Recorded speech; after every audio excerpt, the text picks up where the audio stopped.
Movie के start में एक बंदा कंस्ट्रक्शन का काम कर रहा होता है तो उसे एक नाइट की कब्र मिलती है जिसे सन 1127 में एक रेड चाम के साथ दफना दिया गया था। अगले ही सीन में हमें एक आदमी हेनरी को दिखाया जाता है जिसे जब इस जगह के बारे में पता चलता है तो फौरन उस जगह पर पहुंच जाता है और वहां के वर्कर्स को कुछ पैसे देता है और कहता है कि ये जगह छोड़ दो, और फिर वो खुद से कहता है कि सच कभी छुपता नहीं, एक ना एक दिन उसे सामने आना ही होता है। उसके बाद वो एक स्टोरी सुनाता है जिसमें वो इजिप्ट की प्रिंसेस एमेनेट के बारे में बताता है जो फिरौन की इकलौती बेटी होती है, जो इजिप्ट की इकलौती वारिस भी होती है। अब कुछ टाइम बाद फिरौन की दूसरी वाइफ से उसे एक बेटा होता है और ये सब एमेनेट को बिल्कुल भी पसंद नहीं आता और उसे बहुत गुस्सा आता है क्योंकि अब वो वारिस भी नहीं रहती और बड़े होने के बाद फिरौन के बेटे को ही इजिप्ट का वारिस बनना था। अब उसके बाद वो इन सबसे बदला लेने का सोचती है और वो मौत के शैतान से एक समझौता करती है कि वो उसे दुनिया में लेकर आएगी और बदले में खुद भी इस दुनिया में हुक्मरानी करेगी। उसके बाद वो अपने भाई और अपने बाप को मार देती है और फिर जब मौत के शैतान को दुनिया में लाना होता है तो उससे पहले उसे एक इंसान की बलि देनी होती है और वो जैसे ही उस बंदे को चूज कर उसकी बलि देने लगती है तो उसे जिंदा ही पकड़ लिया जाता है। अब उसे पकड़कर एक मम्मी के रूप में ही इजिप्ट में ही दफना दिया जाता है जहाँ पर वो सालों से दफन है। अगले ही सीन में हमें दो ऑफिसर्स दिखाए जाते हैं जो कि टेररिस्ट पर अटैक कर रहे होते हैं। वो उन्हें मारने की बहुत कोशिश करते हैं लेकिन टेररिस्ट वहां से भाग जाते हैं और उसके बाद एक ब्लास्ट होता है जिसके बाद वो देखते हैं कि वहां पर एक मकबरा बन गया है जिसका आधा हिस्सा जमीन के नीचे है। दोनों में से एक ऑफिसर नीचे जाने लगता है मकबरे के अंदर, लेकिन उनका सीनियर ऑफिसर वहां पर आ जाता है और वो उन्हें वहां पर जाने से मना करता है। उसके बाद वहां पर एक लेडी ऑफिसर आती है जो कि आर्कोलॉजिस्ट होती हैं। वो उस ऑफिसर को स्लैप करती हैं और कहती हैं कि तुम हिस्ट्री के साथ क्यों खेल रहे हो। फिर कुछ देर बाद उनका सीनियर ऑफिसर उनको उस मकबरे के अंदर जाने की परमिशन दे देता है। उसके बाद वो लोग सब उसके अंदर जाते हैं और वहां जाके देखते हैं तो वहां पर बहुत सारा पारा था, यानी कि मरकरी, जो कि किसी को भी वहां आने से रोकता था। यहाँ पर उन्हें पता चलता है कि वो कोई मकबरा नहीं बल्कि एक तालाब था जिसकी हिफाजत के लिए बहुत सारे गार्ड्स को रस्सी से बांधा गया था। उसके बाद एक ऑफिसर उन रस्सियों पे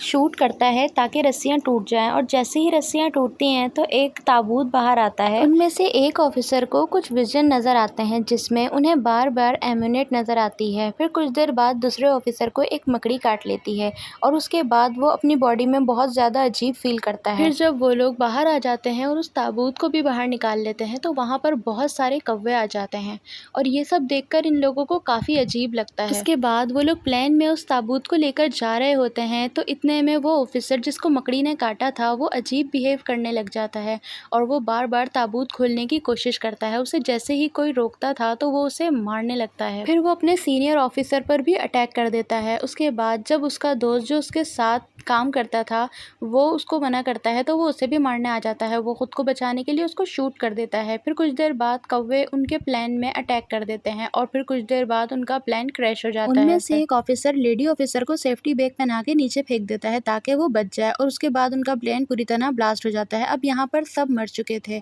फिर उनकी डेड बॉडीज को दिखाया जाता है जिसमें से एक ऑफिसर अचानक जिंदा हो जाता है। वो उठ के बैठ जाता है और उसको वही उसका दोस्त नजर आता है जो उस वक्त मर गया था। उसका दोस्त उसे बताता है कि तुम्हें एम्यूनेट यूज कर रही है उस मौत के फरिश्ते को वापस लाने के लिए, तुम्हारे जरिए वो उसे दुनिया में लाएगी। अगले ही सीन में हम एम्यूनेट को देखते हैं जो सबको मार कर बहुत ताकतवर बनती जा रही थी। अगले ही सीन में हम उस लेडी ऑफिसर को देखते हैं जिसे प्लेन से बचा लिया गया था और वो ऑफिसर जो अचानक जिंदा हो गया था। जब वो दोनों मिलते हैं तो वो लेडी ऑफिसर उससे पूछती है तुम बच कैसे गए, क्योंकि प्लेन तो पूरी तरह क्रैश हो गया था और तुम्हारे जिस्म पे कोई निशान भी नहीं है। फिर वो उससे बताती है कि मैं एक आर्कोलॉजिस्ट ग्रुप के लिए काम कर रही हूँ जिसमें मुझे पता चला है कि एक प्रिंसेस का नाम हिस्ट्री से हटा दिया गया है और अब उसे एक खंजर की तलाश है जिसमें रेड चैम्प लगा है और वो रेड चैम्प शैतानों को ताकत देता है। वो खंजर एक आदमी ने चुरा लिया था और अब कुछ टाइम पहले ही उस आदमी का ताबूत मिला है जिसने उस रेड चैम्प वाले खंजर को चुराया था। अब हो सकता है कि उसी ताबूत में वो रेड चैम्प वाला खंजर हो। वो बताती है कि वो मकबरा एम्यूनेट तक ले जाता है। एम्यूनेट जो इजिप्ट की प्रिंसेस हुआ करती थी और उसने क्यों अपने भाई और अपने बाप को मारा था। वो ये सब बता ही रही होती है कि उसे उसका मरा हुआ दोस्त नजर आता है और वो उसे अपनी तरफ बुलाता है। जब वो उसके पास जाता है तो कहता है कि तुम्हें एम्यूनेट ने बचाया है, इसलिए प्लेन क्रैश होने के बावजूद भी तुम बच गए हो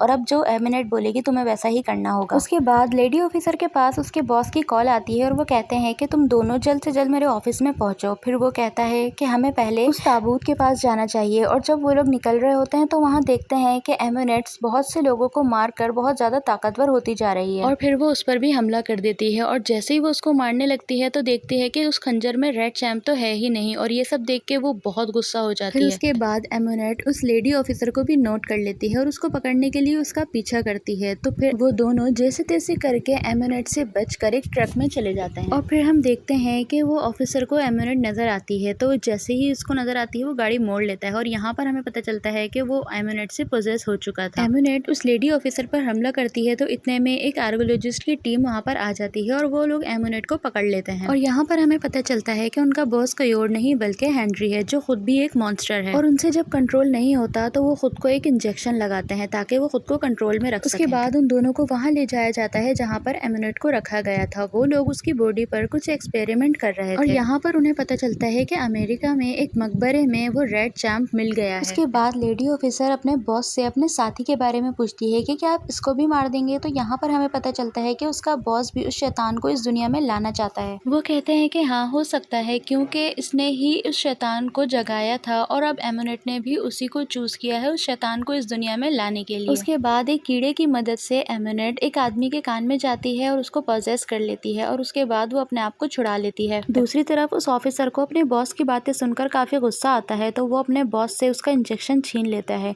और उसके बाद वो देखता है कि वो एक मॉन्स्टर में बदलने लग जाता है। तो फिर वो उसको उसका इंजेक्शन लगा देता है ताकि वो मॉन्स्टर में ना बदले, और इंजेक्शन लगाने के बाद उनका बॉस फिर नॉर्मल हो जाता है। उसके बाद वो दोनों उस रेड चैम्प को डिस्ट्रॉय करने के लिए जाते हैं और यहाँ पर हम देखते हैं कि एमोनेट अब पूरी तरह से आजाद हो चुकी थी। और फिर वो इजिप्ट के हेड को बुलाती है और कहती है कि किसी तरह भी उस ऑफिसर को ढूंढ के लाया जाए। और वहाँ पर हम देखते हैं कि बहुत बड़ा तूफान आता है जिसकी वजह से वो दोनों ऑफिसर अपनी जान बचाकर एक अंडरग्राउंड टनल में चले जाते हैं। उसके बाद एमोनेट भी उस मकबरे में आ जाती है जो लोगों को मिला था और वहाँ पर आकर वो सारे मुर्दों को जिंदा कर देती है और सारे गार्ड्स को मारकर वो रेड चैम्प हासिल कर लेती है। दूसरी तरफ उन दोनों के पीछे वही मुर्दा लोग लग जाते हैं जिसको एमोनेट ने जिंदा किया था और वो उनको धक्का देकर पानी में गिरा देते हैं। फिर एमोनेट उस लेडी ऑफिसर को पानी में अंदर की तरफ खींचने लग जाती है जिसकी वजह से वो बेहोश हो जाती है। उसके बाद वो ऑफिसर उस लेडी ऑफिसर को बचाने के लिए आता है तो इतने में वही मुर्दा लोग उस पर दोबारा से हमला कर देते हैं। फिर एमोनेट उस ऑफिसर को मारने के लिए आगे बढ़ती है और वो ऑफिसर उससे खंजर छीनने के लिए उसके साथ लड़ता है और यहाँ पर इन दोनों की काफी लड़ाई होती है। फिर हम देखते हैं